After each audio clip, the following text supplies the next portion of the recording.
దైవమా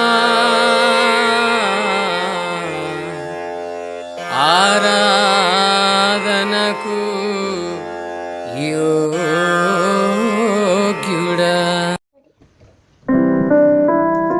ప్రభునందు ప్రియులైన ఆదరణ స్వరం శ్రోతలందరికీ ప్రభువైన యేసుక్రీస్తు వారి పుణ్యనామములో శుభములు. అందరు బాగున్నారు కదండి? సంతోషంగా ఉన్నారా? గత 2-3 దినాలుగా మనం లూకాసు వార్తలోని ధనవంతుల గురించి వాక్యాన్ని ధ్యానించుకుంటూ ఉన్నాం. అది అందరికీ ఆశీర్వాదకరంగా ఉండాలన్నదే నా తాపత్రయం. ఈరోజు కూడా లూకాసు వార్త 19వ అధ్యాయంలో మనందరికీ పరిచయమైన ఒక ధనవంతుడి గురించి నేను మాట్లాడాలని ఆశిస్తూ ఉన్నాను. ఈ వాక్యము ద్వారా ప్రభు మనందరితో మాట్లాడి తన కృపలో మనల్ని ఆశీర్వదించునుగాక. ఆమేన్. అందరూ ఆమేన్ చెప్పారా? మంచిది. ఇదిగో సుంకపు గుత్తదారుడును ధనవంతుడినైన జక్కయ్య అను పేరు గల ఒకడు. ఈయన పన్నులు వసూలు చేసేటువంటి ఒక అధికారి. అక్రమంగా డబ్బులు సంపాదించడం అనేది ఇతని జీవితంలో ఉన్నటువంటి ప్రాముఖ్యమైన అంశం. గమనించాలి, రోమీలు వారి పరిపాలనలో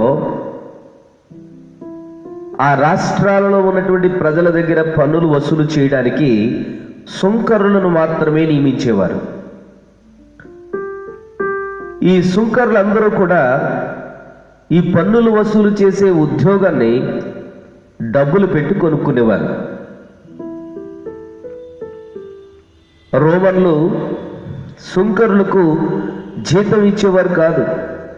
కాబట్టి వారు ప్రజల దగ్గర తగినంత సొమ్ము, అంటే ఎంత వీలైతే అంత వాళ్ళు దోచుకునేవారు. ఈ విధంగా దాదాపు సుంకరులందరూ ప్రజల్ని మోసగించి ధనవంతులయ్యారు. అదిగో అలా ధనవంతుడైన వాడే ఈ జక్కయ్య. జక్కయ్య సుంకపు గుత్తదారుల్లో ప్రాముఖ్యమైన వాడు. జక్కయ్య పన్ను వసూలు చేయడంలో చాలా దిట్ట. అయినా ఈయన జీవితంలో యేసుని గురించినటువంటి ప్రస్తావన అనేక మార్లు వింటూ వచ్చాడు. యేసయ్య కుంటి వాళ్ళకి కాళ్ళు ఇచ్చాడంట, గుడ్డి వాళ్ళకి చూపునిచ్చాడంట, చెవిటి వాళ్ళని వినికిడిని ఇచ్చాడంట, ఆయన నీళ్ల మీద నడిచాడంట.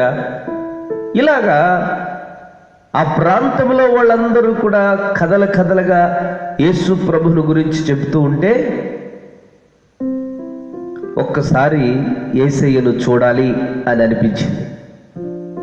దేవునికి స్తోత్రం కలుగును గాక.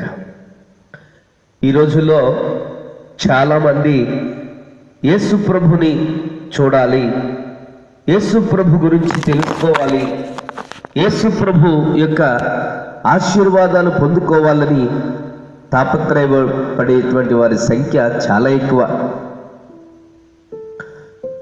యేసు ప్రభును బాహ్యంగా అంగీకరించడానికి ఇష్టపడడం లేదు, కానీ ఆంతరంగికంగా యేసు ప్రభు కావాలి, యేసు ప్రభు కృప కావాలి, యేసు ప్రభు యొక్క ఆశీర్వాదం కావాలి, ఆయన స్వస్థత మాకు అనుగ్రహించాలి అని తాపత్రయపడేవాళ్ళు చాలా ఎక్కువ. ఈ సుంకపు గుత్తదారుడైనటువంటి జక్కయ్య కూడా యేసును చూడాలి అని అనుకున్నాడు.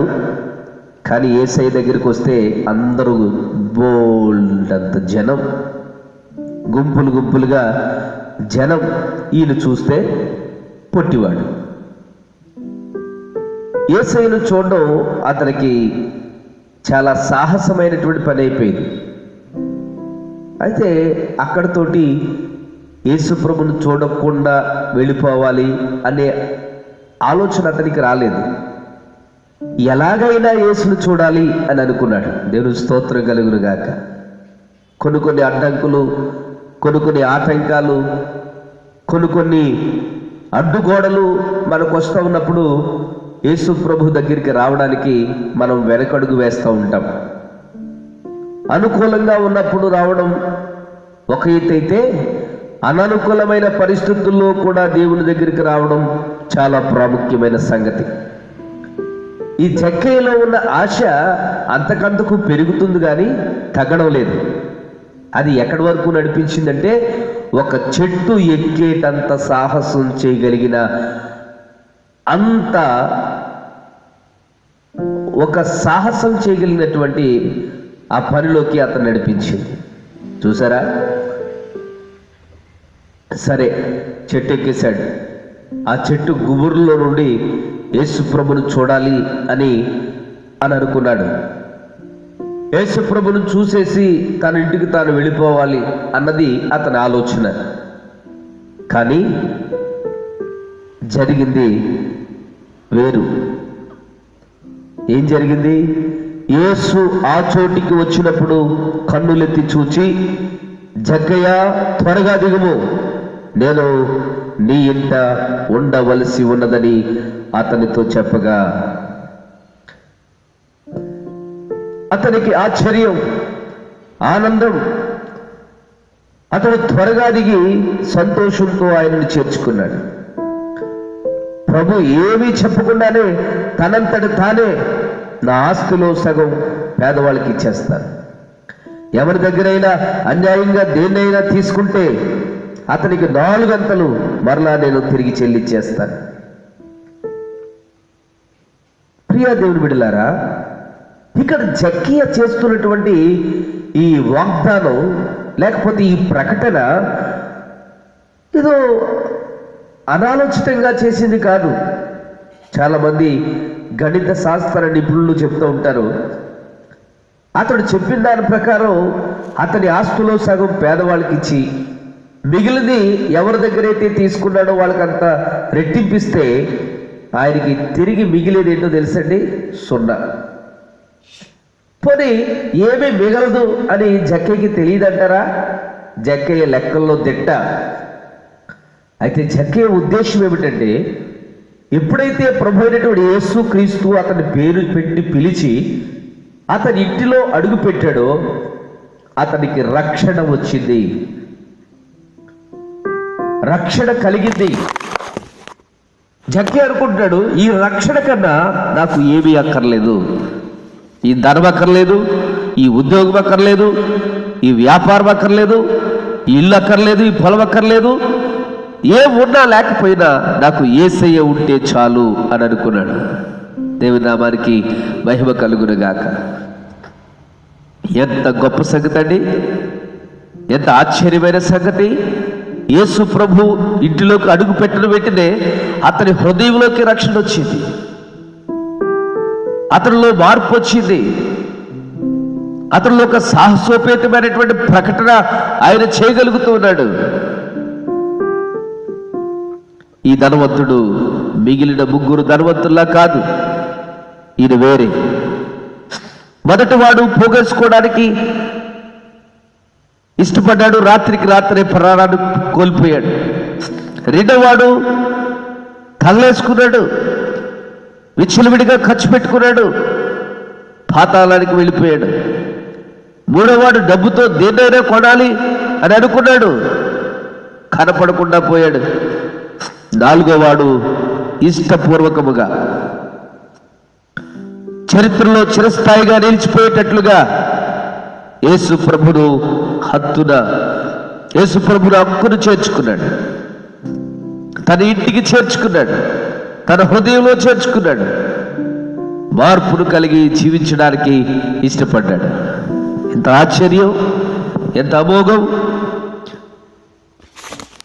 ఈ విషయాన్ని మనం ఒకసారి ఆలోచన చేయాలి. దేవుడు ఈ మాటల ద్వారా వాళ్ళని హెచ్చరిస్తూ ఉన్నాడు. జక్కయ్యలాగా మనం జీవించగలుగుతున్నావా? ఏమున్నా లేకపోయినా యేసుంటే చాలు అని తీర్మానం చేసుకోగలుగుతున్నామా? అయితే మనము అబ్రహాము కుమారుల్లో ఒకరమే. జక్క ఇంటికి వచ్చిన రక్షణ మన ఇంటికి కూడా వస్తుంది. జక్క హృదయంలోకి వచ్చినటువంటి ఆశీర్వాదం మనకు కూడా వస్తుంది. జక్కకి వచ్చిన సంతోషం మనకు కూడా వస్తుంది. దేవుడి వాక్య భాగమును మన వినికిడిలో దీవించును గాక. ఇట్లు మీ ప్రియ సహోదరుడు ఆనంద్.